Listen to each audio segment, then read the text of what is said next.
નમસ્કાર. જૂનાગઢ કૃષિ યુનિવર્સિટીના એગ્રેસની સ્ટુડિયોમાં હું કલ્પેશ પંડ્યા આપનું હાર્દિક સ્વાગત કરું છું. મિત્રો, કહેવાય છે કે પહેલું સુખ તે જાતે નર્યા. આપણે સુખની જે વાત કરીએ, જો તંદુરસ્ત હશું તો આપણે ખરેખર ખુશ હશું, અને ખુશ હશું તો આપણને સંપૂર્ણ સુખ મળે છે.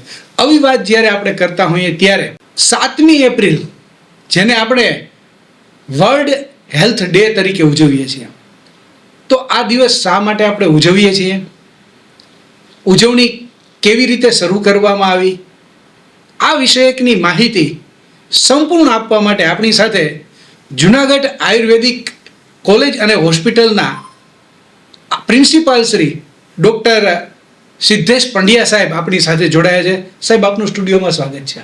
નમસ્કાર કલ્પેશભાઈ.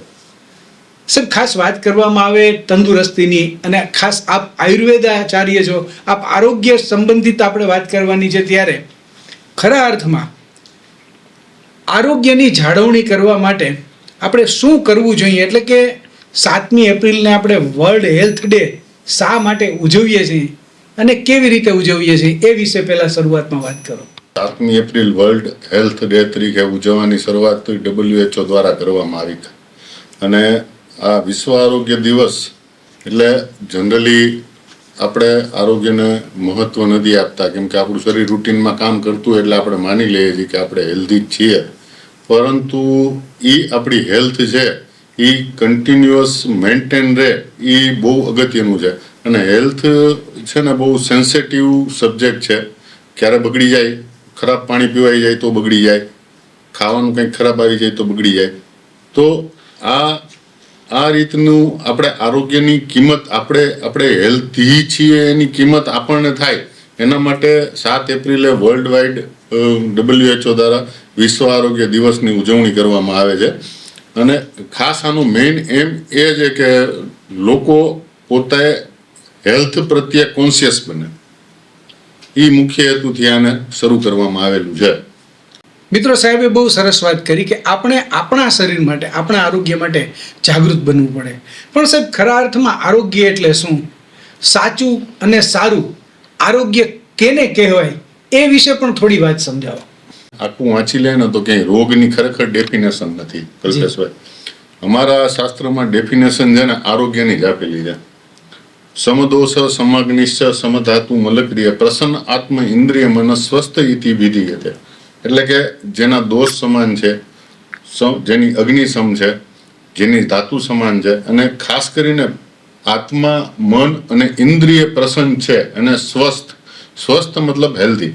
તો આવો કોઈ વ્યક્તિ છે તો એ સ્વસ્થ વ્યક્તિ છે. તો આ બધું મેન્ટેન કરી રાખવું અને એને જ્યાં સુધી આપણી લાઈફનું સ્પાન છે ત્યાં સુધી સતત જાળવી રાખવું, એ બેઝિક જ આયુર્વેદનો ફંડામેન્ટલ છે. આયુર્વેદના બે જે મેઇન એમ છે ને, એમાંય પ્રાઇમરી એમ છે ને એ સ્વાસ્થ્ય રક્ષણમ છે. એટલે કે આપણે સ્વસ્થ છીએ તો આપણા સ્વાસ્થ્યનું રક્ષણ કરવું એ આપણે પહેલાં શીખવાનું છે. ધ્યાન આફ્ટર પછી આવે છે કે આતુરસ્ય વિકાર પ્રશમનમ છે. એટલે આતુર મતલબ રોગી, એટલે રોગીના વિકારનું પ્રશમન એ સેકન્ડરી એમ છે. પ્રાઇમરી એમ છે એ સ્વસ્થના સ્વાસ્થ્યનું રક્ષણ કરવું. એટલે બેઝમાં જ આ છે. WHO પણ લેટર ઓન જે હેલ્થી વ્યક્તિની પરિભાષા આપી, એમાં સ્પિરિચ્યુઅલ વેલબિંગને પાછળથી એડ કરેલું છે. આઈ થિંક લગભગ 1989માં એડ કરેલું છે. તો જો આપણે psychologically, physically and even spiritually પણ આપણે આધ્યાત્મિક રીતે પણ આપણે સક્ષમ હોઈએ તો એ આપણું સ્વાસ્થ્ય છે ને એ ઉત્તમ પ્રકારનું છે એમ કહી શકાય. તો આ જે છે એ આરોગ્ય છે મેન. આપણે બધી રીતે, એટલે શારીરિક રીતે, માનસિક રીતે અને આધ્યાત્મિક રીતે આપણે આપણું વેલબિંગ એટલે બેલેન્સ્ડમાં હોય તો એ આપણે સ્વસ્થ છીએ, એવી ડેફિનેશન આપણે કરી શકીએ એકોર્ડિંગ ટુ આયુર્વેદ. સાહેબ, તમે ખૂબ સરસ વાત કરી. શારીરિક, માનસિક અને જે કહેવાય સ્પિરિચ્યુઅલ એટલે કે આધ્યાત્મિક, આ ત્રણેય વસ્તુ જે છે એ આપણને સીધો સંપર્કમાં આવે છે ને, એમને હિસાબે આપણા શરીરના દરેક કોષ જે છે એમના ઉપર એની અસર થાય છે, અને એ જ આપણને તંદુરસ્ત બનાવે છે. સાહેબ, બીમાર પડવાની કે આપણું તંદુરસ્ત અને નાદુરસ્ત બનીએ એ પહેલાં એક વાત સમજીએ કે અત્યારનો સમય જે છે સાહેબ આધુનિક યુગ છે. લોકો દોડધામ કરે છે, લોકો પાસે ટેકનોલોજી પણ આવી છે, એટલે કે આ 21મી સદીનો યુગ જે છે એમની અંદર જે પેલા નિરાંત જેવો શબ્દ હતો એ શબ્દ ક્યાંય જોવા મળતો નથી. તો આ સમયે સામાન્ય રીતે જે કંઈ પણ રોગચાળો વધી રહ્યો છે, લોકો નાદુરસ્ત બની રહ્યા છે અલગ અલગ રીતે, તો એમની જે આ સતત એવી આપણે કઈ ભૂલો કરીએ છીએ કે જેમને હિસાબે આપણે ધીમે ધીમે હેલ્થ કોન્શિયસ થતા નથી, આપણે એમાં જાગૃતિ પણ નથી આવતી અને આપણે ધીમે ધીમે જે છે એ રોગ પ્રત્યે આગળ જતા જઈએ. એમના માટે આપ શું કહો છો? ખાસ તો અત્યારના યુગમાં પેલા એક સૂત્ર હતું, થોડાક સમય પહેલા અમે ભણતા ત્યારે કહેવાતું કે હરી, કરી એન્ડ વરી, આ 3 વસ્તુ હોય એટલે તમે બીમાર થાવ. હરી મતલબ ઉતાવળ, દરેક જગ્યાએ ઉતાવળ, જમવામાં ઉતાવળ, બીજે કામ કરવામાં ઉતાવળ. કરી એટલે કે ઇમ્પ્રોપર ડાયટ, એન્ડ વરી એટલે કે ચિંતા. આ 3 વસ્તુ ભેગી થાય એટલે તમે બીમાર પડો ને પડો જ તે. અને આ 3 વસ્તુથી જે રોગ થતા હોય જનરલી આપણે અત્યારના જમાનામાં જેને કે ને લાઇફસ્ટાઇલ ડિસઓર્ડર પ્રકારના રોગ થતા હોય, બરોબર. અને અત્યારે સૌથી વધારે જે પ્રમાણ છે એ લાઇફસ્ટાઇલ ડિસઓર્ડરનું છે, અને એના માટે મેઇન કારણભૂત છે ને ઇમ્પ્રોપર ડાયટ. અયોગ્ય માત્રામાં, અયોગ્ય સમયે, અયોગ્ય રીતે લેવાયેલો ખોરાક. જો આપણે ખાલી ડાયટ પૂરતા અને ઊંઘ પૂરતા આપણે કોન્શિયસ થઈ જાય તો આમાંથી ઘણા બધા રોગ એવા છે કે જે આપણે લાઈફ ટાઈમ થાય નહીં. મતલબ લાઇફસ્ટાઇલ ડિસઓર્ડર લગભગ નીકળી જાય. ને લાઇફસ્ટાઇલ ડિસઓર્ડર એટલે આપણે કલ્પેશભાઈ સમાજમાં જોઈએ છે કે અત્યારે મેક્સિમમ લોકો છે ને એ આફ્ટર 40 છે ને કાંઈ એને બીપી હોય છે, કાંઈ એને ડાયાબિટીસ હોય છે, કાંઈ એને સ્થૂળતા હોય છે. અને આફ્ટર 40 મોટા ભાગે આપણે કોકને લોહી પાતળું રાખવાની દવા, ઓલી દવા, આ દવા, આપણે ફેમિલીમાં કોકને કોક એવું હોય જ કે જે રેગ્યુલર દવા લેતું હોય. લગભગ 100% ફેમિલીમાં આ કન્ડિશન હોય છે. તો એ દવાના હિસાબે છે ને આપણે ઘણી વખત છે ને મધ્યમ વર્ગના પરિવારનું છે ને બજેટ વિખાઈ જતું હોય છે. તો એ બજેટ વિખાવામાં, શરીરને માંદું પડવામાં, શરીરને નબળું પડવામાં આપણી ખોટી ખાવા પીવાની અને સૂવાની રીતો જવાબદાર છે. જો એમાં આપણે થોડા કોન્શિયસ થઈ જાય તો આપણે આ બધાથી બચી જાય અને બહુ સારી રીતે આપણી હેલ્થ છે ને એ મેન્ટેન થાય. હું સિમ્પલ આહારની વાત કરું તો આહાર મતલબ ભોજનની વાત કરું તો આપણે અમારા શાસ્ત્રમાં કીધું છે કે ભાઈ માત્રાથી જમવું. એટલે માત્રાથી જમવું એટલે કેવી રીતે કે ભાઈ આપણે માત્રાથી જમવું એટલે આપણે સ્ટમકને આપણે કલ્પના કરીએ કે ગોળો છે, એ કલ્પના કરીએ તો એનો એક ભાગ છે એ ઠોસ આહારથી લેવાનો, એક ભાગ છે એ પ્રવાહી આહારથી લેવાનો, અને 2 ભાગ છે એ ખાલી રાખવાના. એટલે ટૂંકમાં તમારી ભૂખ હોય એનાથી તમે 60 થી 70% જેટલું લિક્વિડ અને ડેન્સ ડાયટ લ્યો અને બાકીનો ભાગ ખાલી રાખો સ્ટમકનો, તો એ તમને પ્રોપર ટાઈમે ભૂખ પાછી લગાડશે. બીજું કે આપણે જમતી વખતે હવે અત્યારે મેં જોયું છે અમારા ઘણા બધા પેશન્ટ બાળકો આવતા હોય છે કે ADHD થી પ્રભાવિત હોય છે. એટલે એ એવા પેશન્ટ હોય કે એવા બાળકો હોય કે જે હાઈપર એક્ટિવ હોય, એના મમ્મી શું કરતા હોય કે છોકરું જમતું નથી અથવા ઓછું ખાય, મોબાઈલ પકડાવી દો. હવે મોબાઈલ પકડાવી દેવો એ એક ઇઝી સોલ્યુશન મમ્મી પપ્પા માટે 100% હશે, પરંતુ એ બાળકની હેલ્થ માટે છે ને એ ઝેર સમાન છે. તમે એક વખત નાના બાળકને જ્યારે તમે જમતી વખતે મોબાઈલ કે ટીવી જોતા જમાડો છો ત્યારે એના બ્રેન અને સ્ટમકનું જે કોમ્યુનિકેશન છે એ કોન્શિયસલી કે સબકોન્શિયસલી થતું જ નથી. એટલે બાળકને ખબર જ નથી પડતી કે પોતે શું ખાય છે અથવા તો કેવું ખાય છે અને ક્યારે પેટ ભરાઈ ગયું, કેટલું ખાવું જોઈએ. એટલે કાંઈ ઓવર ઇટિંગ કરે છે અને કાંઈ લેસ ઇટિંગ કરે છે, અને પછી લેટર ઓન છે ને એ વસ્તુથી એડિક્ટેડ થઈ જાય છે. આપણે કેમ ડ્રગનું એડિક્શન હોય એવી રીતે આ વસ્તુથી એડિક્ટેડ થઈ જાય છે કે ભાઈ મોબાઈલ હોય ને ત્યારે જ જમવું કે ટીવી જોતા જ જમવું. અને એના હિસાબે છે ને શરૂઆત છે ને અજીર્ણ એટલે અપચાતી થાય છે. એટલે જ્યારે આપણા શરીરમાં જ્યારે ખોરાક પડેલો હોય, અપચેલો ખોરાક, અને એના ઉપર આપણે ખાઈએ છીએ ત્યારે અમારી આયુર્વેદની પરિભાષામાં એ આમ બને છે. અને આમ છે ને એ લગભગ બધા રોગનું મૂળ છે. કેમ કે અમારા શાસ્ત્રમાં લખેલું છે કે રોગા સર્વે અપી મંદાગ્નો જાય છે. એટલે બધા જ રોગ છે ને એ મંદાગ્નિથી થાય છે. મંદાગ્નિ એટલે શું કે તમારી ઇમ્પ્રોપર ડાયજેશન. જી. ઇમ્પ્રોપર ડાયજેશન ક્યારે થાય કે જ્યારે તમે પેલું ખાધેલું પચ્યું નથી અને બીજું ખાવ છો અને એ સતત રિપીટેશન કરો છો. બરોબર. જ્યારે એ સતત વસ્તુ રિપીટેશન થાય છે ત્યારે જે ભોજન પચીને પ્રોપર ન્યુટ્રિયન્ટ મળવા જોઈએ ને એ શરીરને મળતા નથી અને ઇમ્પ્રોપર ન્યુટ્રિયન્ટ મળે છે એટલે લેટર ઓન 2, 5, 7, 10 વર્ષે છે ને એ રોગમાં પરિણમિત થઈ જાય છે, સ્થૂળતા ઉત્પન્ન થાય છે અને આપણી લાઈફસ્પાન 100% વધેલી હોય છે. આપણે આંકડા જોઈએ તો પેલા લોકો આટલું જીવતા, હવે આનાથી વધારે જીવે છે. લાઈફસ્પાન વધેલી છે, ક્વોલિટી ઓફ લાઈફ છે ને એ આ નાનકડી ટેવો સુધારી નાખીએ ને તો ખરેખર ક્વોલિટી ઓફ લાઈફ છે ને ઇમ્પ્રૂવ થાય. આપણે અત્યારે સમાજમાં જોઈએ છે કે મોટા ભાગના લોકોનું ડેથ છે ને હોસ્પિટલમાં જ થાય છે, ઘરે મળતા હોય ને એવા બહુ ઓછા લોકો હોય છે. તો એના પાછળ કારણભૂત છે ને આપણી આ નાની કુટેવો જવાબદાર છે એવું મને લાગે છે અંગત રીતે. અને અમારા શાસ્ત્રમાં કીધેલું છે કે આપણે આવી બધી નાની બાબતોથી કોન્શિયસ થઈ જાય ને તો આપણે ઘણું બધું હેલ્થને મેન્ટેન કરી શકીએ. મિત્રો, સાહેબે બહુ સરસ વાત કરી. એક તો પેલા વેલા હરી, કરી અને વરી, આ ત્રણેય શબ્દો અત્યારે આપણે સતત એમની અંદર આપણા જીવનમાં વણાઈ ગયા છે અને આપણે ઉતાવળ પણ કરીએ છીએ. સાહેબ, જમવામાં પણ માણસો ઉતાવળ કરે છે. તમે જે ઉદાહરણ આપ્યું બાળકોનું, કે જે બાળકો મોબાઈલથી, પણ જેવી રીતે એક સમય હતો સાહેબ કે આપણા ઘરમાં પંખા પણ નહોતા. હવે આપણા ઘરની અંદર પંખા થયા છે તો ઘરની અંદર 24 કલાક પંખા ચાલુ હોય છે. આ વસ્તુથી આપણને હવાનો જે અહેસાસ થતો હતો એ હવાનો અહેસાસ આપણે ગુમાવ્યો. હવે આવી ગયા એસી, તો એસી પણ સતત દિવસ અને રાત ચાલુ હોય છે. શિયાળો હોય તો પણ લોકો ધૂસા ઓઢીને એસી તો ચાલુ જ રાખે. તો આવી ભયંકર પરિસ્થિતિ આપણે નિર્માણ કરી રહ્યા છે. ત્યારે સાહેબ, તમે બેડ હેબિટની વાત કરી કે બાળકોને આપણે ભોજન કરાવતી વખતે જ્યારે મોબાઈલ આપીએ છીએ, પરંતુ સાહેબ સામાન્ય રીતે ક્યારેક હું પણ એ બાબતમાં આવી જાઉં છું કે ભોજન કરતાં ડાઇનિંગ ટેબલ ઉપર બેઠા આપણે ટેલિવિઝનની અંદરથી કોઈ ગીત સાંભળીએ છીએ અથવા તો કોઈ ફિલ્મ જે છે એ જોઈએ છીએ, તો એમને હિસાબે જે ખરા અર્થમાં કે આપણે કહીએ છીએ અન્ન એવો ઓડકાર, જો આપણે ભાવથી રાંધેલું હશે તો ભાવથી સારું બનશે. તો એવી રીતે જો પૂર્ણ ભાવથી આપણે ખાધું હશે તો આપણને વ્યવસ્થિત રીતે પચશે. બીજા નંબરમાં પાચન ક્રિયા માટે આપણને દાંત આપ્યા છે. હું જ પોતે સાહેબ દાંત જે છે એનો પ્રયોગ ન કરતો, ઝડપથી જમી લેતા, અને એમને હિસાબે પણ આમ વગેરે થતું હશે એવું માની શકાય.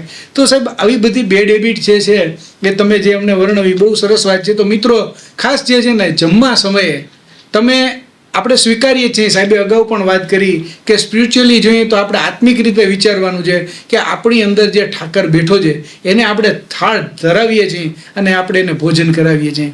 તો ભોજન કરતી વખતે આપણે ખાસ આ બધી બાબતોનું ધ્યાન રાખશું. પેટને થોડું ભૂખ્યું રાખીશું, એકદમ ચાવીને ખાશું. સાથે એમની જે માત્રાઓ કીધી છે, જે વસ્તુ લેવાની છે એવો જ આહાર લેશું કે જે આહાર આપણા માટે યોગ્ય હોય. અને આહારની વાત કરીએ છીએ ત્યારે સાહેબને એક પાછો પ્રશ્ન પણ કરેલી કે સાહેબ, ખાસ કરીને આપણે વાત કરીએ છીએ આહાર, વિહાર અને સાથે કસરત, આ ત્રણેયનો સંબંધ આયુર્વેદિક રીતે શું છે? જો આહાર આપણે અમારે તો કીધેલું છે કે તન મનામ ભુંજેયત. બરોબર. એટલે તન મનામ ભુંજેયત એટલે કે તન મન, તનથી અને મનથી. ભુંજેયત એટલે ખાવું, તનથી ખાવું અને મનથી ખાવું. તનથી ખાવું એટલે શું કે આપણા શરીરનો વિચાર કરીને ખાવું કે ભાઈ આ વસ્તુ આપણે અનુકૂળ છે, આ વસ્તુ આપણે ખાઈએ તો કેટલી ટાઈમમાં પચશે. આ વસ્તુ એટલે મારો કહેવાનો મતલબ એ નથી કે બધા આપણે જે ખાઈ છીએ એનાથી એજ્યુકેટ હોય કે ભાઈ આપણે મેગી ખાઈ તો તમને બધાને ખબર ન હોય કે ભાઈ મેગી ખાઈ તો એને પચતા આટલી વાર લાગે, દૂધ પીએ તો એને પચતા આટલી વાર લાગે. પણ આપણે ભૂખનું સેન્સેશન તો એટલીસ્ટ હોવું જોઈએ કે ભૂખનું સેન્સેશન શું છે કે ભાઈ જો આપણે ઝડપથી ચાવીએ છીએ ને ત્યારે ખોટી ફોલ્સ હંગર જનરેટ થાય. તો ફોલ્સ હંગરને તમારે આઈડેન્ટિફાઈ કેવી રીતે કરવી? એક સિમ્પલ ટ્રીક છે કે જો તમને ભૂખ સાચી હશે ને, તમે પાણી પી લ્યો પહેલાં. ભૂખ સાચી હશે ને તો પાછી અડધી કલાકમાં ભૂખ લાગી જશે. તમને ભૂખ ખોટી હશે તો એ તમે પાણી પીશો ને તો તમારી ભૂખ છે ને એ સમન થઈ જશે, તો એ પછી તરત નહીં લાગે. તો ભૂખ આપણે રૂટીનમાં આપણે કોન્શિયસલી ઓબ્ઝર્વ કરીએ તો તન મનામ ભુંજેયત એટલે તન આ રીતે અને મનથી એટલે આપણે ઘણી વખત વસ્તુ છે ને એમને જોયા વિના ખાઈ લેતા હોય. જોયા વિના મતલબ આપણને ગમતી નથી, ભાવતી નથી. મેં પહેલાં જ કીધું એમ કે આપણે મોબાઈલ લઈને બેઠા છીએ અને આપણે જે વસ્તુ છે એ આપણે સુટેબલ નથી એવી વસ્તુ આપણે ખાઈ લઈએ છીએ કેમ કે આપણું ધ્યાન છે ને એ વસ્તુ ખાવા ઉપર છે જ નહીં. જી. અને મનથી ખાવું મતલબ કે તમે મનથી ખાઓ મતલબ તમારું કોન્શિયસનેસ છે ને કોન્શિયસનેસથી ખાઓ એટલે તમને ખબર પડે કે ભાઈ હવે મારું પેટ ભરાઈ ગયું છે. તમે કલ્પેશભાઈ તમે સાવ નાના બાળકને જોયું હશે ને જે પેટ ભરતું હોય સ્તનપાન કરતું હોય ને એ બાળક છે ને એનું પેટ ભરાઈ જાય ને એટલે એ એક ટીપું દૂધ વધારે ના પીએ. જી તમે ગમે એટલી એની મમ્મી ટ્રાય કરે એ એક ટીપું ન પીએ. એ એનું મોઢું છે ને માતાથી દૂર લઈ જ જાય. ઈ છે ને ઈ ટેકનિકલી તન મન આમ ગુંજાય જ છે. હવે આપણે જેમ જેમ મોટા થતા જાય ને એમ આપણે કુટેવો પડતી જાય અથવા પાડવામાં આવે ખાસ કરીને. કેમ કે અત્યારે બધા આગળ બધા પ્રકારનો ટાઈમ નથી અને ઈચ્છા નથી અને રૂટીન પરંપરાઓ અને ખાસ કરીને માતાઓને આધુનિક કેવડાવવાનો જરાક શોખ છે. તો આવી બાબતમાં છે ને ક્યાંક ને બાળપણમાં જ આપણો ઉછેર છે ને થોડોક ખરાબ રીતે થાય ને પછી એ ટેવ છે ને એ મોટા થાય ત્યારે એ આપણામાં ટેવ પડી જાય અને એ આપણે લાંબા ગાળે નુકસાન કરતી હોય. તો જે આહાર છે આહાર આપણે કેટલો લેવો કેવો લેવો કઈ રીતે લેવો એનું બધું વર્ણન અહીંયા આપણે ડિસ્કસ ના કરીએ. એ ઘણી લાંબી આહાર વિધિ છે અમારામાં. પણ આ તન્મનામ ગુજરે ઉષ્ણેસ્યાત જમતા જમતા બોલવું નહીં જમતા જમતા વાતો ન કરવી મનથી ખાવું મેં કીધું એમ આમાં સિંહના 4 ભાગ કરીને ખાવું આવી બધી નાની નાની બાબતો છે ને એને ધ્યાનમાં રાખીએ ને તો એ આહાર છે ને એ આપણા માટે અમૃત સમાન ઔષધ સમાન થાય. અને આ વસ્તુઓમાંથી નાની નાની ભૂલું કરીએ ને તો એ આહાર છે ને આપણા માટે વિષ સમાન થાય. એવી રીતે વિહાર છે કે ભાઈ હવે આપણે અત્યારે સોશિયલ મીડિયાના જમાનામાં ઘણા બધા રીલ આવે કે ભાઈ તમારે આવી કસરત કરવી જોઈએ ને પ્રોટીન ડાયટ લેવો જોઈએ ને કસરત કર્યા પછી પ્રોટીનનું આપણે તમે હમણાં જોયું હશે ઘણા બધા સમાચાર આવતા હશે કે ભાઈ યુવાન વયે ખેલાડીનું મૃત્યુ થઈ ગયું ને કસરત કરતા કરતા હાર્ટ એટેક આવી ગયો ને દોડતા દોડતા હાર્ટ એટેક આવી ગયો ને. તો આના પાછળ કારણભૂત છે ને એ ઇમ્પ્રોપર ડાયટ અને કસરત નું મિસમેચિંગ છે.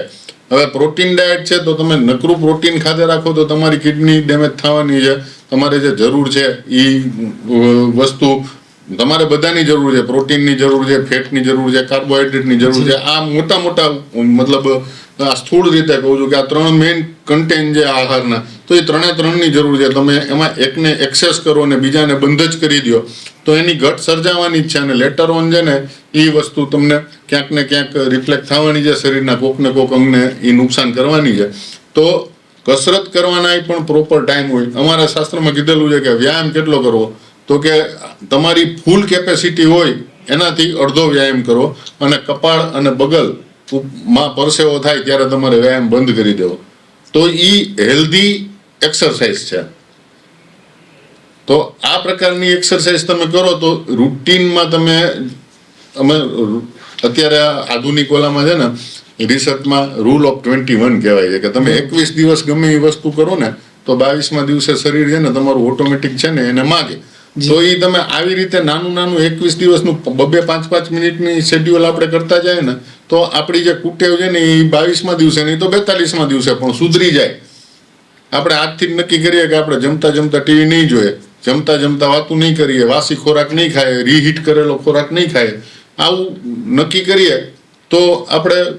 અને બીજું એક છે ને આપણી એક પરંપરામાં છે કે થાળીમાં આવે ને એટલે થાળી ચોખ્ખી પડતું ન મૂકવું. પણ એ સિસ્ટમ એ ખરેખર ખોટી છે. પડતું ન મૂકવું એવું આપણે ક્યાંય જમણવારમાં ગયા હોય તો ઠીક છે કે આપણે અત્યારે બુફેની સિસ્ટમ છે એટલે જાજુ બધું લઈ લે અને પછી ખાઈ જાય. પડતું ન મૂકવાના આપણા સંસ્કાર છે ભારતીય એટલે. પણ આપણે ઘરે જ્યારે જમતા હોય ત્યારે આપણે એટલું જ થાળીમાં લઈએ કે જે આપણે ખાઈ શકીએ. તો પડતું મૂકવાનો કે ન મૂકવાનો કે ઓવર ઇટિંગ થવાનો પ્રશ્ન જ ના આવે. તો આ આહાર પછી વિહાર છે. વિહારમાં ઘણી બધી વસ્તુ છે જેમ કે અમારે 3 ઉપસ્તંભ કીધા આહાર નિંદ્રા અને બ્રહ્મચર્ય. એટલે પ્રોપર આહાર ઉપસ્તંભ એટલે શું કે જે મોસ્ટ એસેન્શિયલ છે. તો આહાર એટલો એસેન્શિયલ છે. એ જ રીતે જેમ વિહારની વાત છે તો એમાં ઊંઘ આવે. ઊંઘ એટલી એસેન્શિયલ છે.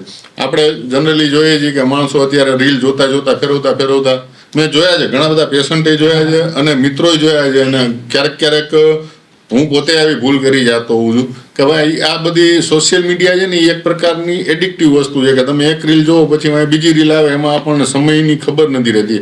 આપણે ઊંઘ આવતી હોય છતાંય આપણે રીલ ફેરવતા રહેતા હોય એવું થતું હોય. તો આપણે મોબાઈલમાં ટૂંકમાં મોબાઈલે સાવ દેશી ભાષામાં કહું તો મોબાઈલે છે ને હેલ્થના કચ્ચર વાળામાં મોબાઈલનો આજના જમાનામાં મોટો સોશિયલ મીડિયાનો મોટો હાથ છે. તો એ જે ઊંઘ આપણી પ્રોપર નથી થતી તો પણ એનાથી નુકસાન થાય છે. કેમ કે આપણા શરીર જ્યારે આપણે સાઉન્ડ સ્લીપ લેતા હોય ને ત્યારે મગજ છે ને એ રિપેર થતું હોય, મગજ કચરો કાઢતું હોય બધો એનો. આપણે સૂતા હોય ત્યારે આપણું બ્રેઇન, આપણું માઇન્ડ એ એક્ટિવ હોય. એવી રીતે આપણે સૂતા હોય ત્યારે આપણા શરીર છે ને એ આખું રિજુવેનેટ થતું હોય. હવે જેટલી ઊંઘની ક્વોન્ટિટી અને ક્વોલિટી એ પ્રોપર ના હોય તો નરિશમેન્ટ પ્રોપર થવાનું નથી. એટલે વિહારમાં વ્યાયામ પ્રોપર હોવો જોઈએ. એક્સેસિવ કરો તોય કોઈ ફાયદો નથી, થોડોક ઓછો કરો કોઈ પ્રોબ્લેમ નહીં.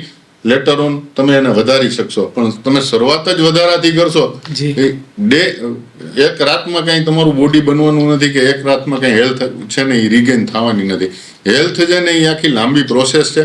તો એમાં ઉતાવળ ન કરવી, ક્યારેય વ્યાયામ કરવામાં ઉતાવળ ન કરવી અને ઊંઘ પ્રોપર લેવી. આપણે ઉઠીએ ને ત્યારે આપણે ફ્રેશ હોવા જોઈએ, તો એ છે ને પ્રોપર ઊંઘ કહેવાય. હું ક્વોન્ટિટીમાં નથી જતો કે ભાઈ બધા અત્યારે છે ને આધુનિક વિજ્ઞાન છે ને એવું કહે કે તમારે 7 કલાકની ઊંઘ જોઈએ કે 5 કલાકની ઊંઘ જોઈએ. હું એમ નથી કહેતો તમારે 7 કલાકની ઊંઘ લેવી જોઈએ કે 5 કલાકની ઊંઘ લેવી જોઈએ. હું એમ કહું છું કે તમે 2 કલાક સૂવો અને 3જી કલાકે ઉઠો, તમે ફ્રેશ હો ને તો તમારી ઊંઘ પ્રોપર છે. એટલે 2 કલાક એવો પેરામીટર છે ને કલાકમાં ના લેવો જોઈએ. ખરેખર પેરામીટર એવો લેવો જોઈએ કે જ્યારે આપણે સૂઈએ ત્યારે સાઉન્ડ સ્લીપથી સૂઈએ અને સૂઈએ ત્યારે ઊંઘ આવી જાય પ્રોપરલી. સૂતા હોય અને પડખા ફેરવતા હોય એ નકામું. બીજું અત્યારે ડોપામાઇન ડિટોક્સ ને એવું બધું હાલે છે. એ બધા લેટેસ્ટ રિસર્ચની વાત છે. પણ આપણે જ્યારે રાતે કોઈ પણ જનરલી છે ને આપણે પરંપરામાં એવું હતું કે રાતે છે ને બધા પ્રાર્થના કરે ભેગા અને પછી સૂવે એટલે સારા વિચારો આવે. હવે અત્યારે આપણે મોબાઈલ જોતા સૂએ ત્યારે આપણું બ્રેઇન છે ને એ સ્ટ્રેસ્ડ જ હોય. કેમ કે બધી જ વસ્તુ મોબાઈલમાં સારી આવે અને બધી જ વસ્તુ આપણને સુટેબલ પડે એવું જરૂરી નથી. તો એ સ્ટ્રેસ્ડ બ્રેઇનમાં સૂઈએ આપણે તો આપણી ઊંઘ છે ને એ ઇફેક્ટ થવાની છે. એટલે આ વિહાર જ છે. મતલબ તમારી ઊંઘ છે એ તમારો વિહાર છે. તમે કઈ રીતે રહ્યો છો એ આહાર, વિહાર અને વિચાર. હવે વિચારમાં એવું જ છે કે વિચારમાં આપણે જનરલી આપણે ઇમ્પેક્ટેડ છીએ. અત્યારે આપણે જે નિર્ણય લઈએ છીએ ને ખરેખર છે ને આપણો પોતાનો નિર્ણય હોતો નથી, ફોર્સફુલી ઇન્ડ્યુસ કરવામાં આવેલો હોય છે. મેં એક તારણ વાંચ્યું હતું, એડવર્ટાઇઝિંગ કંપનીનું હતું, પણ એક એવું એને રિસર્ચ કરેલું હતું કે એક તમને છે ને મોબાઈલમાં, ટીવીમાં, છાપામાં સતત છે ને એકને એક વસ્તુ હેમરિંગ કરવામાં આવે ને તો તમારે જરૂરિયાત નથી ને તો એ તમે લ્યો છો, તમે એ પરચેસ કરો છો. આ ખાલી એક વસ્તુ ટૂંકમાં પરચેસ કરવાની વાત છે, બહુ નાની વાત છે. ભલે આપણે નાનકડા ખર્ચામાં લઈ લેતા હોય, પરંતુ આપણે એ લઈએ છીએ પછી આપણે જ્યારે લઈ છીએ પછી એને યુટિલાઇઝેશન આપણને ખબર નથી ને આપણે લઈ લીધેલું છે. તો એ વસ્તુ છે ને એ સતત તમને એક એવી ફિલિંગ આપે કે આ પૈસા વેસ્ટ કર્યા. પણ એ પછી આપણે રોકાતા નથી. આપણા ઉપર સતત હેમરિંગ એ રીતે કરવામાં આવે છે એટલે કે આપણે સ્વતંત્ર રીતે આપણો નિર્ણય લઈએ છીએ કે નથી લેતા એ આપણે નક્કી નથી કરી શકતા કે આવા નિર્ણય ખરેખર આપણો છે કે નથી. તો આપણું માઇન્ડ છે ને કન્ફ્લિક્ટમાં આવે. તો ત્યારે છે ને આ વિચારે આપણા છે ને આ બધી વસ્તુથી પ્રભાવિત થયેલા હોય છે. તો એ પણ છે ને ઇમ્પ્રોપર રીતે વિચાર થયેલા હોય. એટલે મેં કીધું ને કે જો તમે પ્રોપર ઊંઘ લ્યો તો તમારા નકામા વિચાર છે ને એ વોશ આઉટ થઈ જાય. તમારું માઇન્ડ, તમારું બ્રેઇન એને વોશ આઉટ કરી નાખે. તમારા નકામા શરીરના ટોક્સિક છે એ વોશ આઉટ થઈ જાય અને તમે જ્યારે ઉઠો ત્યારે totally new person, totally new freshness જેને કે ને એનાથી આપણે ઉઠીએ. તો આહાર પ્રોપર હોય તો આહાર અને વિહાર પ્રોપર હોય તો વિચાર પ્રોપર હોય. અને આ આહાર, નિંદ્રા અને બ્રહ્મચર્ય એક અલગ વસ્તુ છે, એ અત્યારે ડિસ્કસ કરવાની વસ્તુ નથી. પણ આ ત્રણેય પ્રોપર હોય તો તમારી હેલ્થ છે ને એ સારી રહેવાની. આપણે ડોસીઓ આગળ, દાદીઓ આગળ સાંભળ્યું હોય કે આ છોકરાઓને તો પાણાય પચી જાય અને લિટરલી પચી જ જાય જો પ્રોપર રીતે ખાય તો. ગમે એ ખાવ, તમે પીઝા ખાવાની ના નથી પણ પીઝા દાબવાની મનાઈ. એટલે ખાવું અને દાબવું આ બે વચ્ચે આપણે સમજ કેળવી લઈએ ને તો પણ ઘણો બધો આપણી હેલ્થમાં ફાયદો થાય. મિત્રો, સાહેબે આપણને ઘણી બધી વાત કરી. એમાં જે આપણે પ્રશ્ન કર્યો હતો કે આહાર, વિહાર, કસરત ને વિચાર, આમ જોઈએ તો સાહેબે અગાઉ જે વાત કરી કે 3 પિલર, એની અંદર જે આધ્યાત્મની સાથેની જે વાત કરી, એ વાતને સતત આપણે ક્યાંક ને ક્યાંક જોતા આવીએ છીએ વાતમાં, કે ખરા અર્થમાં તમારે જે કંઈ કરવાનું છે પ્રોપર તમારે તમારા શરીરને લાંબા આયુષ્યને લાંબુ ચલાવવા માટે તમારે સતત પ્રયત્ન કરવાનો છે. અને એમની અંદર પણ જે આપણે સાહેબે વાત કરી કે જમતાની સાથે રાત્રે મોડે સુધી જે કહેવાય કે મોબાઈલ જે છે એ આપણે સતત જોઈએ છીએ, એમને હિસાબે રાત્રે નીંદર જે છે એ પૂરી નથી થતી, એમના વિચારો અંદર આવતા હોય. ઘણી વખત તો એવું બને કે સાહેબ માણસને મગજમાં જ એ ફિલ્મો ચાલતી રહેતી હોય છે, એટલે ઊંઘ જે છે એ બરોબર ના આવે, એમને હિસાબે સતત બીમાર પડે છે. અને સાહેબે એક સરસ વાત કરી, જે લાસ્ટમાં જે વાત થઈ કે આપણે ખોરાક લઈએ છીએ, પણ આપણને સાહેબે એ પહેલાં વાત કરી હતી કે કેટલું કઈ વસ્તુ પચે છે આપણને ખબર નથી હોતી, પરંતુ જીભ જે છે એમને ચટકો ભારી હોય છે. એટલે આપણે એવો આહાર પસંદ કરીએ કે જે અત્યારે આધુનિક હોય, આપણને મિત્રો એકબીજાને ખેંચી જાય. આપણે મોબાઈલની અંદર સાહેબ તમે વાત કરી એવી એડવર્ટાઇઝો આવે છે કે એ લોકો પીઝાની સાથે 2-3 વસ્તુઓ બીજી આપે છે ને, એ કોમ્બો લ્યો તો સસ્તું પડે ને. આપણે ગઈકાલે રાત્રે ખાધું હોય તો આ રાત્રે પણ આપણને ઈચ્છા થાય કે આપણે કંઈ નહીં, ચાલો થોડુંક આ ખાઈ લઈએ. તો સાહેબ આ બધી વસ્તુઓ જે છે કે જેને આપણે જંક ફૂડ કહી શકીએ, કે જંક ફૂડે પણ અત્યારે આખી જે ચેઇન જે છે માણસની એ રોજિંદા જીવનની એ બગાડી નાખી છે.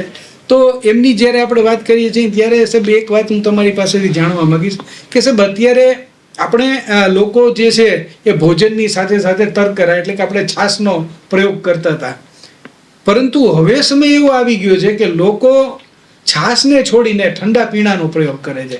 એટલે કે આજે માની લો કે પફ, પીઝા, હોટડોગ, બર્ગર, આ બધા જંક ફૂડની સાથે કંઈક આપણે વધારે રીચ છીએ એવું બતાવવા માટે કોકનો પ્રયોગ કરવામાં, ડાયટ કોકનો પ્રયોગ કરે કે અથવા તો કોલ્ડ ડ્રિંક્સ આપણે કહીએ, આ બધા કોલ્ડ ડ્રિંક્સ, તો સર એ કેટલા આરોગ્યને રીતે હાનિકારક ગણી શકાય? જો કલ્પેશભાઈ, પહેલા તો જંક ફૂડ છે ને એ બધા મોટા ભાગના, ટૂંકમાં જંક ફૂડ મતલબ પ્રિપેર્ડ ફૂડ કે જે આપણે સીધા રેડી ટુ ઈટ અથવા તો રીહીટ થઈને આવે. કોઈ પણ ફ્રેન્ચાઇઝીમાં કે ગમે ત્યાં તમે પીઝા કે બર્ગર કે એવું કાંઈ પણ ખાવ કે જે વસ્તુ છે એ કંઈ તમને તાજું બનાવીને દેતા નથી. એ ક્યારે બનેલું હશે એ તમને ખબર નથી, પહેલી વાત. એટલે એમાં પ્રિઝર્વેટિવ છે ને એ હઠીને પહેર્યા હોય, આપણે હાવ કહીએ ને તો કે એની ક્વોન્ટિટી એટલી બધી હોય પ્રિઝર્વેટિવની, એ ઇટસેલ્ફ કાર્સિનોજેનિક હોય છે મોટા ભાગની, બરોબર. તમને ખબર હોય તો હમણાં થોડાક ટાઈમ પહેલા 2-3 વર્ષ પહેલા આવ્યું હતું કે ભાઈ મેગીમાં 0.1 મોનોસોડિયમ ગ્લુકામેટ MSG જે વધારે આવ્યો હતો ને મેગી ઉપર બેન કરવામાં આવ્યું. હવે આપણે બહારે જ્યારે ખાઈ છીએ ક્યાંક, તો આપણે ચાઇનીઝ રેસ્ટોરન્ટમાં ચાઇનીઝ જમીએ તો એ મોનોસોડિયમ ગ્લુકામેટ એટલે અજીનોમોટો, હવે એ લોકો ઢગલો આમ નાખે. તમે ઘરે જ્યારે બનાવો છો કોઈ પણ ચાઇનીઝ વસ્તુ, ત્યારે રેસ્ટોરન્ટ જેવી નથી બનતી, કેમ કે એ મોનોસોડિયમ ગ્લુકામેટ અથવા વિનેગાર જે કંઈ અથવા સરકો કંઈ, એ જે સરકો ઓરિજિનલ જાપાનીઝ બને, એ જે નેચરલ પ્રોસિજરથી બને એ અલગ વસ્તુ છે.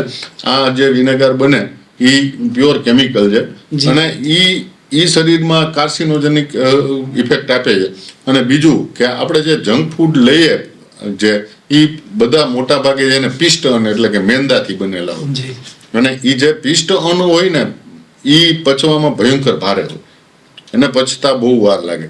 કેમ કે જેમ કોઈ પણ અનાજની સરફેસ વેલ્યુ મોટી થતી જાય ને એને પચવામાં, જેટલો ઝીણો લોટ હોય ને, સાવ સાદી ભાષામાં કહું તો જેટલો ઝીણો અને લીસો લોટ જેટલો હોય ને એટલો એને પચતા વાર લાગે. તો એ પચવામાં એક તો વાર લાગે, એના ભેગું આપણે પાછું ઠંડુ પીએ. હવે ઠંડુ કોઈ પણ વસ્તુ આપણે હોય તો એનો પહેલો નિયમ, સાદો ફિઝિક્સનો સાદો નિયમ શું છે કે કોઈ ઠંડી વસ્તુ હોય તો શું કરે? સંકોચન કરાવે. એટલે આપણે ઠંડી વસ્તુ ખાય એટલે આપણા જે સ્ટમકમાંથી જે એસિડ અને પાચક સ્ત્રાવો જે સ્ત્રવતા હોય એ બધી નળીઓ સંકોચાય, એટલે એનું પ્રમાણ ઓટોમેટિક ઓછું થઈ જાય. એક તો પચવામાં ભારે ઓલા અને સ્ત્રાવનું પ્રમાણ ઓછું, બરોબર. એટલે શું થાય કે એને બહુ લાંબો સમય પડ્યું રહે મતલબ સડે. એટલે સડે એટલે એમાંથી પીઝામાં ને એમાંય ન્યુટ્રિયન્ટ તો હોય જ તે, પણ તમે એને પ્રોપર વેમાં પ્રોપર ક્વોન્ટિટીમાં ખાઓ તો એનો તમને ફાયદો થાય. પણ તમે પીઝા ભેગું તમે કોઈ પણ કોલ્ડ ડ્રિંક પીઓ તો એક તો એને પચતા વાર લાગે છે ને એના ઉપર તમે એને એની પ્રોસેસને ધીમી કરી નાખી. બરોબર, વાહ. એટલે એ નુકસાન કરવાનું જ છે. એ છેલ્લે કાંઈ ન કરે ને તો તમને બીજા જ દિવસે છે ને કોન્સ્ટિપેશન કરાવશે અને બીજા જ દિવસે છે ને ઝાડા કરાવશે.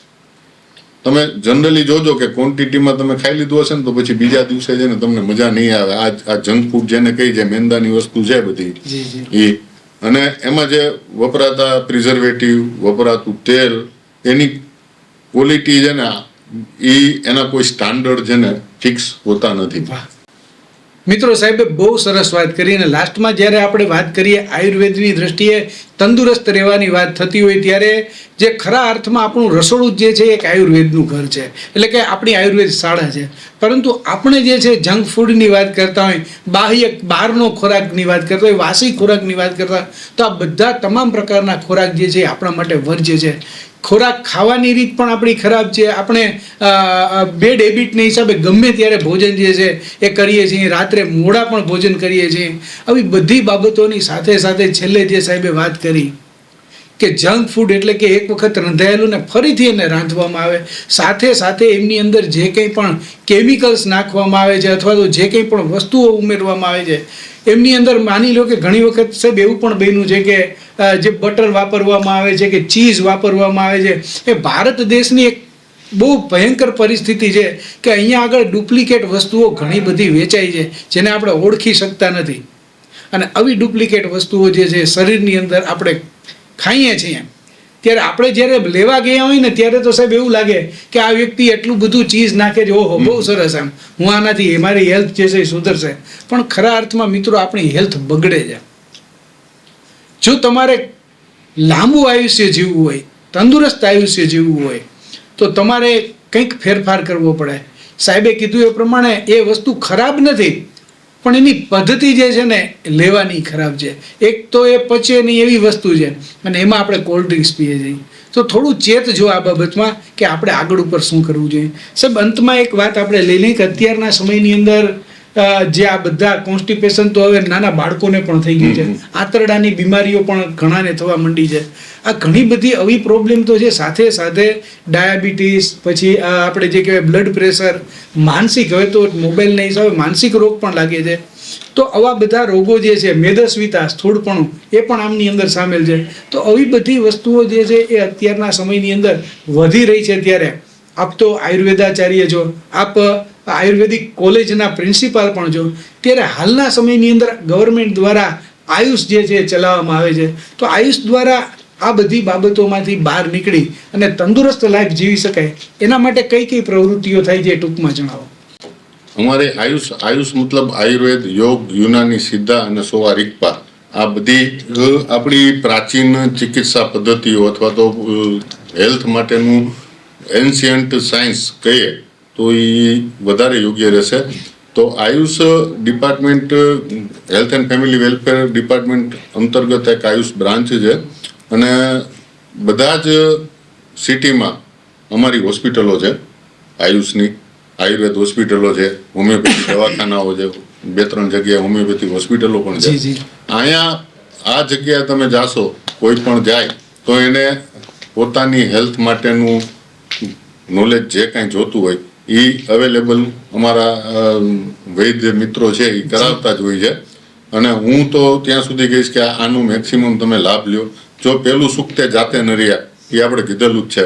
આપણે થોડી ઘણી ફેરફાર કરી અને હેલ્ધી રહી શકતા હોય, આપણા દવાના ઘણા બધા પૈસા બચાવી શકતા હોય, તો એ આઈડિયલ કન્ડિશન છે એવું મને લાગે કે તમે થોડો ઘણો લાઈફસ્ટાઈલમાં ફેરફાર કરો તો તમે ડાયાબિટીસથી બચી શકતા હો. આ કાંઈ બહુ મોટી ડીલ નથી એમ કે તમે ન કરી શકો એવું નથી.